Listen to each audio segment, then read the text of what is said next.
ఎంతో టేస్టీగా ఉండే పిస్తా కునాఫా చాక్లెట్ మనమైతే హోమ్ స్టైల్లో ప్రిపేర్ చేసేసుకుందామా. హే గైస్, నేను మీ అక్క దివ్య రెడ్డి. పిస్తా కునాఫా చాక్లెట్కి కావాల్సిన పిస్తాలు ఐటమ్స్ అన్ని తీసి మంచిగా పక్కన పెట్టుకోవాలి.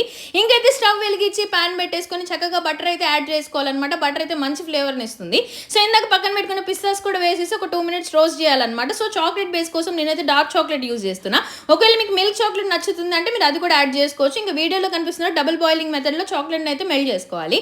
ఇంకైతే నాకు పాలంటే చాలా ఇష్టం, అందుకే చాక్లెట్ మిల్క్ కూడా యాడ్ చేసుకున్నాను. మీకు ఒక మిల్క్ నచ్చకపోతే స్కిప్ చేయొచ్చు, బట్ కన్సిస్టెన్సీ మాత్రం ఇలా ఉండాలన్నమాట. సో చాక్లెట్ మౌల్స్లోకి అయితే నేను ఈ ఒక చాక్లెట్ అయితే స్ప్రెడ్ చేసుకుంటున్నా.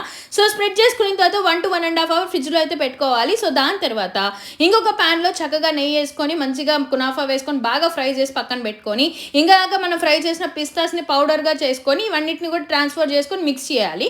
ఇంకా దీంట్లోనే నేనైతే మిల్క్ మేడ్ కూడా యాడ్ చేస్తున్నాను అనమాట. ఎలాంటి కలర్స్ యూజ్ చేయట్లేదు, అందుకే గ్రీన్గా రాలేదు, బ్రౌన్గా ఉంది. సో వీటన్నింటినీ చాక్లెట్ మౌల్స్లో ట్రాన్స్ఫర్ చేసుకొని మళ్ళీ పైన చాక్లెట్ లేయరింగ్ చేసి ఫ్రిడ్జ్లో అయితే పెట్టాలి. మీరైతే లైక్ చేసి ఫాలో చేసి నెక్స్ట్ వీడియోలో నేను ప్రిపేర్ చేసిన కునాఫా ఎలా వచ్చిందో చెప్తా. Bye guys.